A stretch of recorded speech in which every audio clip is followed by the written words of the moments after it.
ሰላም አለይኩም ወረሕመቱላሂ ወበረካቱ። ሰላም እንዴት ናቸው? እህታችን እዚህ ጥያቄ ትጠይቃለች። ይህ ጥያቄ በጣም አሳሳቢ ጥያቄ ነው። ለሌሎች ሼር አድርጉት። ባረከላሁ ፊኩም።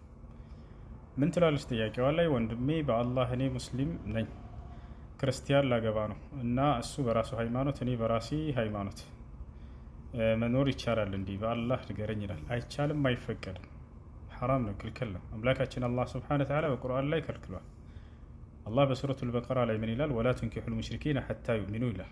በአላህ ላይ የሚያጋሩ ሰዎችን ወይንም አላህን የካዱ ሰዎችን እንዳታገቡ በፍጹም አይቻልም ብሎ ተናግሯል። በሌላ ቦታ ላይ አምላካችን አላህ ሱብሓነሁ ወተዓላ ላ ሁነ ሒሉን ለሁም ወላ ሁም የሒሉነ ለሁነ ይላል። እናንተ ለእነርሱ የእነርሱ ለእናንተ ፍጹም አይፈቀድም ማግባት ብሏል። ወላ ቱምሲኩ ቢዒሶሚል ከዋፊር ይላል። ታች ወረድ ብሎ ከካህዲያን ሰዎች ጋር የትዳርን ቃል ኪዳን እንዳትይዙ ብሎ ተናግሯል። ታዲያ በዚህ ትዳር ላይ ያሉ ሴቶች ሕክማቸው ምንድን ነው ከተባለ እነዚህ ሰዎች በዝሙት ላይ ነው ያሉት። የሌላ እምነት ተከታይ አግብታ የምትኖር ሴት ዝሙትን እንደሰራች ነው የሚቆጠረው። እያንዳንዱ ከባሏ ጋር የምታደርገው እንደ ዝሙት እየተጻፈ ነው ከአላህ ዘንድ። ልጆቿም የምትወልዳቸው የዝሙት ልጆች ናቸው። የዚያ ሰውዬ ልጆች በፍጹም አይደሉም።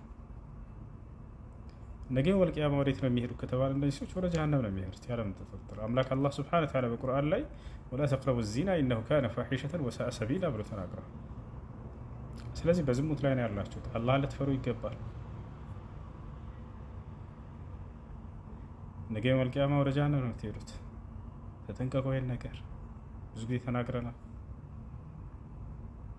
ሰው እንዴት የራሱን ህይወት ለጀሃነም ያመቻቻል? ጊዜያዊ ህይወት ነው እዚህ የምትኖሩት 50 ዓመት 60 ዓመት ምናምን። ለዚህ ለቅርብ ጊዜ ብላችሁ የዘላለማዊ ቤታችሁን አታበላሹ። ህይወታቸዋል አምላክ አላህ ሱብሓነሁ ወተዓላ ከልክሏል። ነቢያችን ሰለላሁ ዐለይሂ ወሰለም ጋር መጣች አንድ ሴት እና ጠየቀች፣ ያ ረሱለላህ ኢኒ ኡሪዱ አን አተዘወጅ ፈቢማዛ ተንሰሕኒ አለች። አንቱ የአላህ መልክተኛ ሆይ እኔ ላገባ ፈልጋለሁኝ፣ ምን አይነት ባል እንዳገባ ይመክሩኛል እርሶ ብላ ጠየቀች። ኢን ወጀድቲ ረጁለን ሷሊሐን ፈተዘወጂ አሏት። በአላህ መንገድ ላይ ቀጥ ያለን ሙስሊም ካገኘሽ አግቢ ብለው ተናገሯት።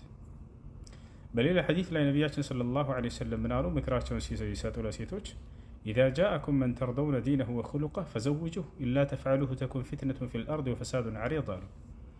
ዲኑንና ስነ ምግባሩን የምትወዱለት አይነት ከመጣ ዳሩት ይህን ሰው አለ። አለቀ። የትዳር መስፈርት ዲን ነው፣ አኽላቅ ነው፣ ስለ ምግባር ነው። ስለዚህ አላህን ፍሩ ሴቶች።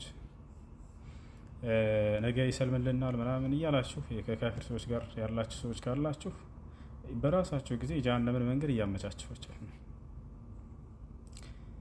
እሺ አላህን ፍሩ። በዚህ መንገድ ላይ ያሉ በዚህ ትዳር ላይ ያሉ ሰዎች ምን ማድረግ አለባቸው ከተባለ ዳዕዋ ያድርጉለትና ያን ሰው ከተመለሰ ሰየው እምቢ የሚል ከሆነ ወዲያው መለያየት ግድ ነው። ካልሆነ ህይወቷ የዝሙት ህይወት ነው። የምትወልዳቸው ልጆች የዝሙት ልጆች ናቸው።